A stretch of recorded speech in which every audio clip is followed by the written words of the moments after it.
Jangan lupa like, comment, and subscribe. And subscribe. Yo, what's up guys, assalamualaikum warahmatullahi wabarakatuh. Oke, balik lagi bersama saya Jeffrians. Di video kali ini saya kembali berbagi ilmu pertelevisian servis LED atau LCD. TV kali ini kita kedatangan pasien TV Polytron ya. TV Polytron ukurannya ini adalah 40 inch LED, jenis LED 40 inch PD 40T S153 ya, garis miring U. Jadi ini TV ini adalah TV lemparan dari teman saya, teman teknis yang lain ya. Oke teman-teman, langsung saja kita buka atau kita hidupkan dulu untuk melihat kerusakannya. Jadi keadaan saat ini PSU normal ya, bisa start. Kita lihat di sini lampu standby, kita langsung pencet tombol powernya. Oke, mati. Dia akan tampil gambar. Nah, jadi kerusakannya itu seperti ini. Kita bisa melihat.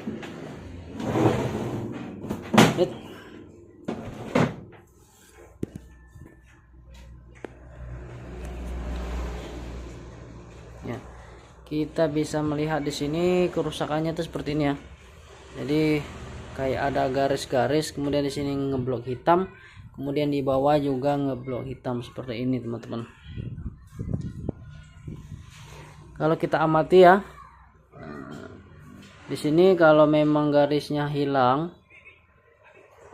garisnya maksud saya di sebelah sini nggak hilang, kemungkinan besar itu LCD-nya. Namun kita lihat ada bagian ngeblok di dalam peta 4 ini saja. Kemudian gambarnya sepertinya bergeser ke sebelah kiri dan yang bawah tertutup. Ini kita bisa amati. Kalau hitam ini seperti rangkaian cop gitu rusak kan kalau biasanya, tapi belum tentu juga ya, karena kita lihat tadi kalau kita amati tulisan oksinyal ini mentoknya di sini, kemudian balik lagi. Kecuali kalau tulisan oksinyalnya sampai sini gitu, sampai sini melewati ini dan spot di sini hilang, bisa jadi. Namun untuk memastikannya ada beberapa hal yang harus kita lakukan untuk memastikan televisi ini. Tapi sedikit-sedikit ini mulai terbongkar ya, kita bisa amati kerusakannya seperti bukan di LCD ya. Oke teman-teman, ini adalah penampakan dari televisi Polytron ini. Dan untuk TV ini sendiri itu menggunakan power supply, mainboard dan inverter menjadi satu. Dan untuk panelnya sendiri atau LCD-nya sendiri menggunakan LCD AUO 39T14. Kalau kita lihat dari gejala kerusakan tadi ya, jadi tadi sudah saya coba ukur menggunakan multitester, mulai tegangan-tegangan yang ada di timing control ini, baik itu suplai 12 volt, kemudian di sini ada jalur PGH, PSS dan PGL, tegangan 16 volt, HPDD, standby 3,3 volt, tadi tidak ada janggal sama sekali. Begitu juga di bagian mainboard ini, untuk tegangannya semua normal, baik tegangan 12 volt dan jalur data. Jadi langkah selanjutnya tentunya untuk memastikan ya, cara mudahnya untuk memastikan kerusakan itu ada di panel atau di mainboard itu sendiri. Karena bisa jadi kalau lihat kerusakan seperti tadi agak sedikit janggal kalau kita memvonis pada panelnya ya.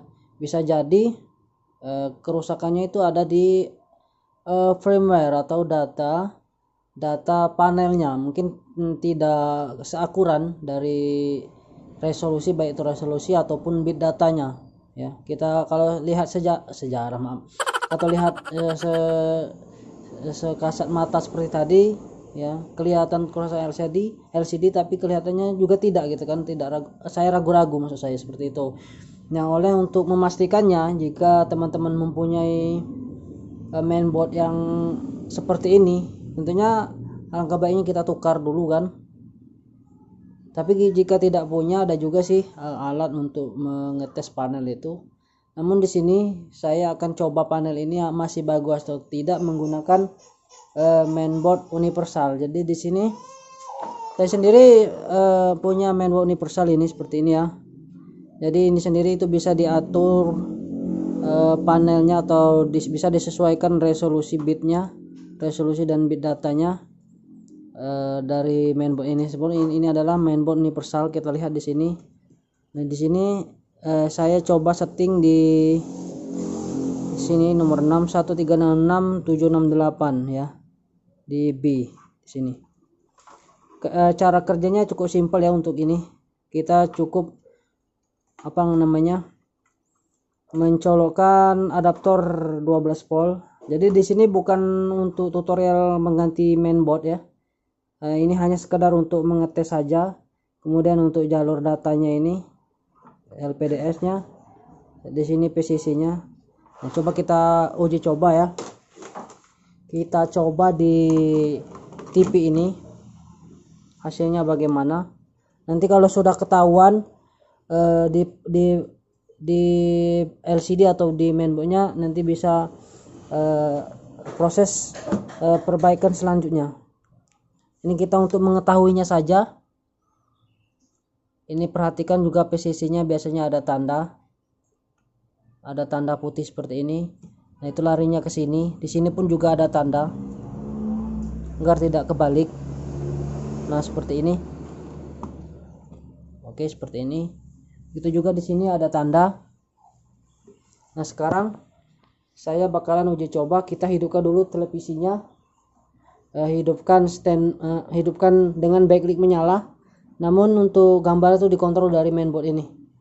Saya hidupkan dulu ya. Apakah gambarnya sama seperti tadi? Karena saya coba di resolusi saya lupa tadi, 1366 kali 768. Saya hidupkan. Ini posisi sudah hidup birunya. Kita start dulu untuk televisinya, alias kita hidupkan dulu backlightnya. Oke, backlightnya sudah hidup. Sekarang mainboard universalnya kita hidupkan. Saya menggunakan adaptor.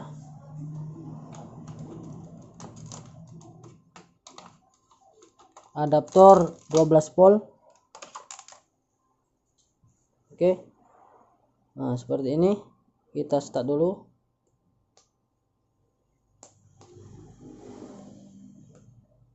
Oke, hidup. Nah, coba kita perhatikan di layarnya.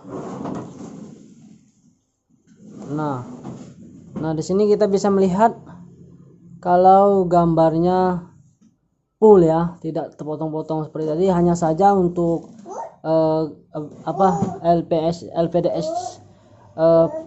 select optionnya itu ada cemong, artinya ya kita bisa mengatur pesa dan jaidanya di sini.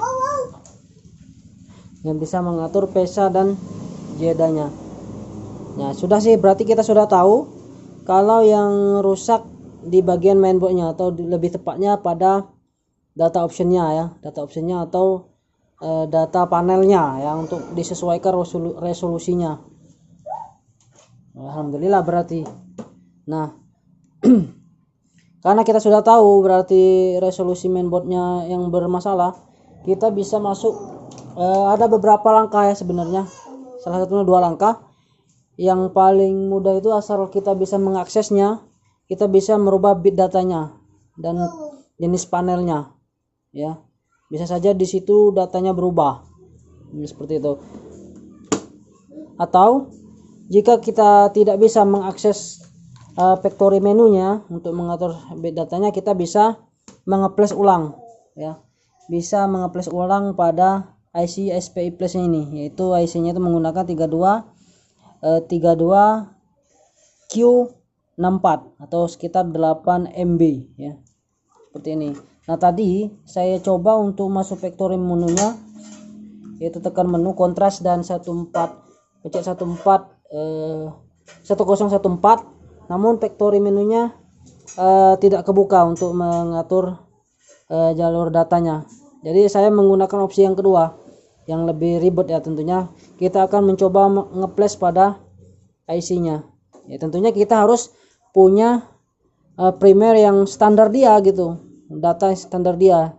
Anda bisa download di internet, entah itu di Google ataupun di grup-grup Facebook yang biasa teman-teman itu saling membagikan ya, seperti ini.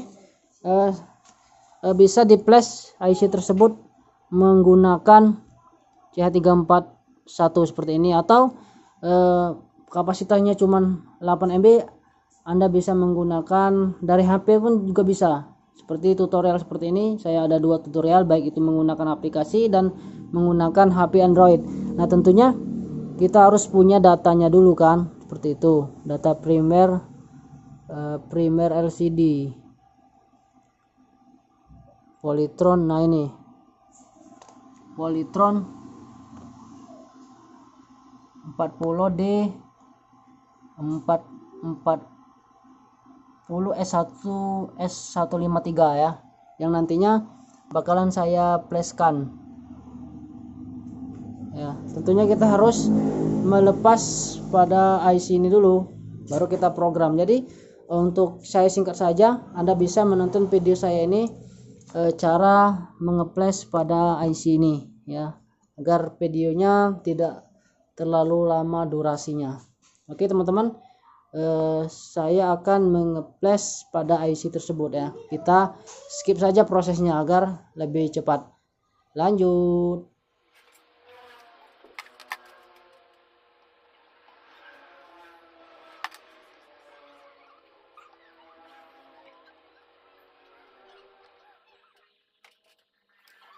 A few moments later. Oke, setelah saya proses flash dan verifikasi tadi, ini sudah selesai. Nah, ini IC ininya apa? Konverternya, adapter. Nah, sekarang kita pasang IC-nya yang sudah kita flash tadi ke tempat asalnya. Oke, lanjut.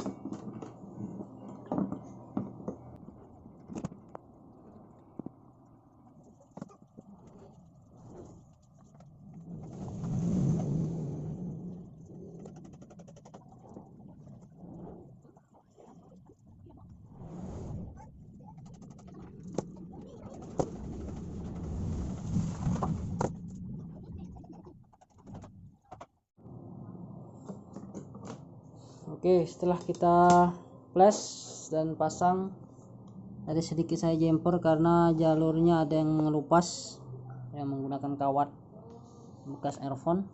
Coba kita, tadi ini sudah dicolokkan, kita hidupkan. Bismillah. Lampu standby nya hidup, coba kita start.